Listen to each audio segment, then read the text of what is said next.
Hey guys, welcome to At Home Fitness with Coach A. I am Coach A, and this is the YouTube channel that aims to bring you guys in gym quality workouts and coaching for your at home or garage gym needs.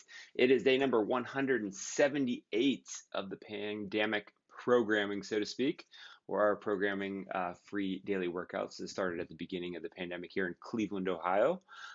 Today is otherwise known as Wednesday, September 9th. And it is beautiful outside, at least for what we can hope in Cleveland, Ohio.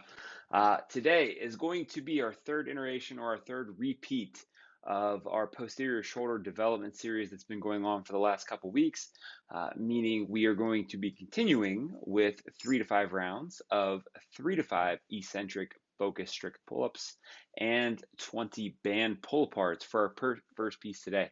The rest on this will be as needed. So once you guys finish your band face pulls following your strict eccentric pull-ups, feel free to rest as long as you think you need to. Obviously, let's not waste a ton of time, but the goal is accomplishing as many of the 3 to 5 rounds of 3 to 5 reps well as we can in the time that we have.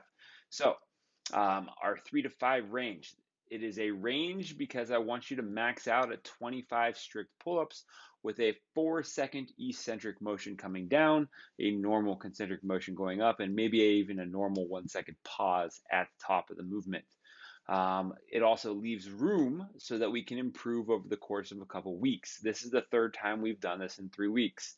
Monday, next week, will be the fourth and final time we've done this, in which we will then test our strict pull-ups afterwards the following week. Okay. The second piece today is going to be a 10-minute AMRAP. That AMRAP is going to include toes to bar double unders and overhead carries as our main movements. So 10 toe to bar, 50 double under, and 100-foot overhead carry. Ideally, that is a 2-arm overhead carry, whether you have a separate weight in each arm or they are holding on to one thing like a barbell, a bag, or something along those lines.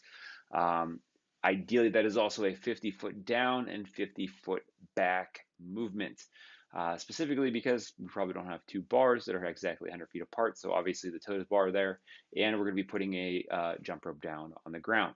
Now, 10 minutes, 10 toe to bar, 50 double unders, and 100-foot down and back carry with a small caveat here, and that is every minute on the minute, you guys have to do 5 push-ups.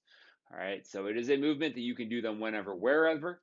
So it doesn't matter if we're dropping down off our toe to bar. It doesn't matter if we are putting our jump ropes down or setting down the weight that we are carrying overhead and cranking out our 5 push-ups in place. Our score at the end of this will be completed rounds plus partial rounds, and it will not include the push-ups. All right, you do not have to start with push-ups or end with push-ups, meaning there should be 8 rounds of push-ups here. Okay, so at go, you're going to hop up and start your toes to bar. And then when the clock hits 10, you do not have to complete a 9th set of 5 push-ups before you're allowed to stop. All right, so really at minute 1, at minute 2, et cetera, 9 is the last one, and we're finishing the AMRAP. From there, stick around if you guys would like to see the movement demos in the gym, as well as modifications for your different equipment.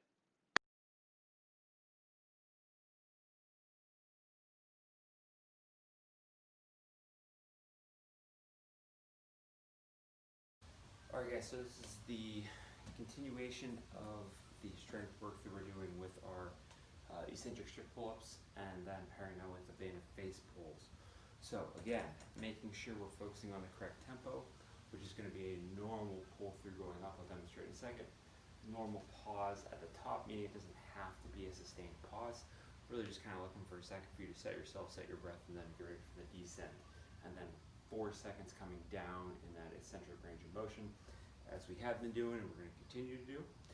3 to 5 rounds and 3 to 5 reps a round. The band face pulls are going to be 20 reps at the end of that.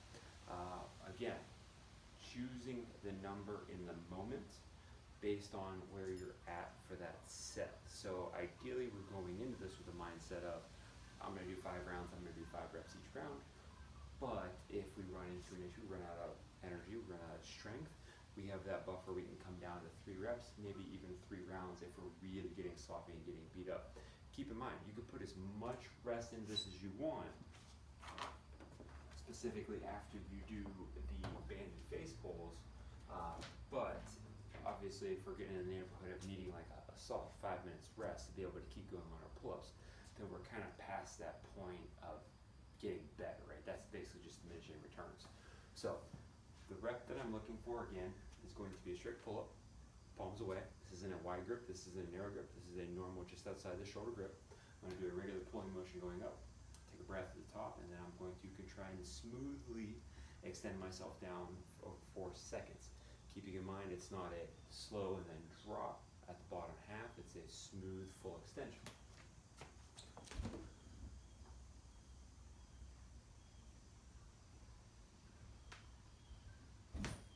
Alright, and then as always, if you guys need to come down and hop back up in order to maintain that movement quality, then that's what I want you to do. Movement quality is number one here. We're trying to get stronger, we're trying to get better at the movement. We're trying to develop the right muscles that allow us to get better at the movement, not simply just get through reps. Now again, as we talked about before on the face pulls, essentially this is a trap builder. I want you guys to think about flexing, maybe even like horizontally shrugging those traps back into a tension position. In terms of coming at this from the side, elbows should look like they're even with the shoulders, possibly even higher. What you should not see though is you should not see me shrugging into that movement. Everything should stay down on that same horizontal plane, simply just flexing back or shrugging back into the movement. And again, if the wrist hinge because of that and drop down at a different angle, that's fine as long as we're maintaining the position of the arms and pulling back into the traps the correct way.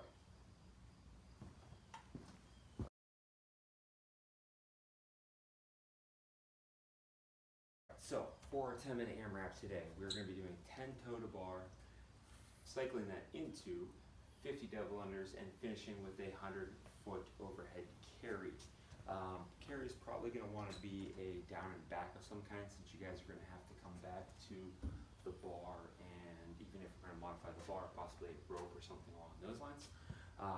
The punishment reps, so to speak, here today are going to be those 5 push-ups on the minute, every minute, no matter which movement you're on. Those can pretty much be done anywhere, right? So even if we're in the middle of our carry and we're coming back 25 feet in, you can still put the weight down, drop, and do the push-ups. So again, a toe to bar, kipping, strict, that is up to you guys. Just want to see the feet extend back behind us at the bottom and the toes touch the bar at the top of that movement. Now, double unders, jump rope, 2 rotations per hop. If you don't know what a double under is, you're probably not going to be doing it today because it is a pretty high scale movement, and I don't want it to be a sticking point per se for this workout. This should be something we keep moving through. Yes, 50 dumbbell unders is a lot for a lot of people, but that isn't necessarily a skill barrier today. So if we need to modify that, which we'll talk about in a second, absolutely make that modification. If you're not able to get through 50 double unders in somewhere between a minute to a minute and a half on the overhead carry, what I'm specifically looking for today is going to be a 2-arm overhead carry the whole time, as opposed to a single arm that's going to switch and come back on the other one with 50. So if that is a barbell, if it's a ball, if it's 2 dumbbells, if it's a plate, if we have a kettlebell, we can find a way to 2-arm overhead that, and if it feels a little uneven in terms of the weight distribution, you guys can always spin it around coming back. But I want both arms up overhead, so that obviously as you turn, you can just keep going. You don't have to worry about switching anything unless we're going to make that transition for distribution purposes. If you guys don't have this equipment, specifically this one, jump rope, stuff like that, stick around. I'll go over the modifications in a second.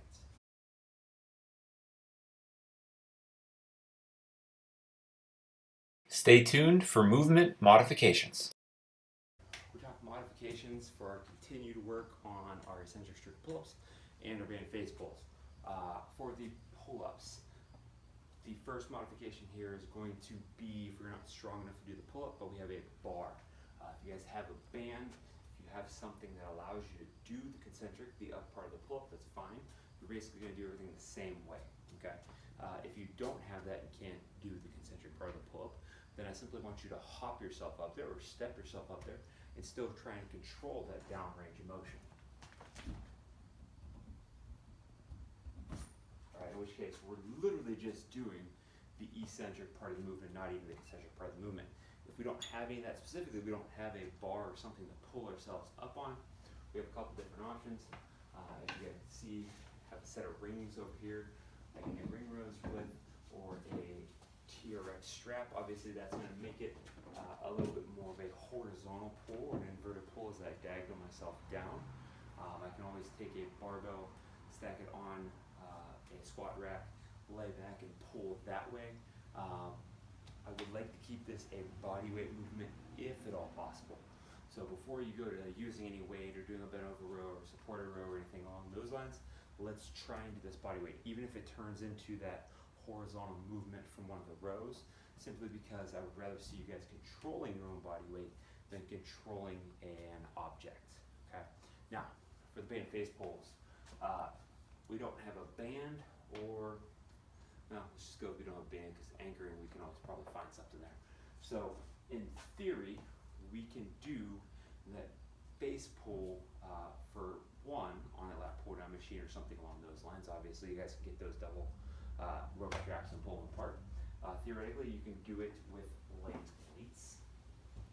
And again, when I say with light weights, I mean very light weights, like in the 2.5 to 5, these are 8s, might even be too heavy kind of range. In which case, you're going to set yourself in that bent over position and go through something that is very similar to a banded face pull movement.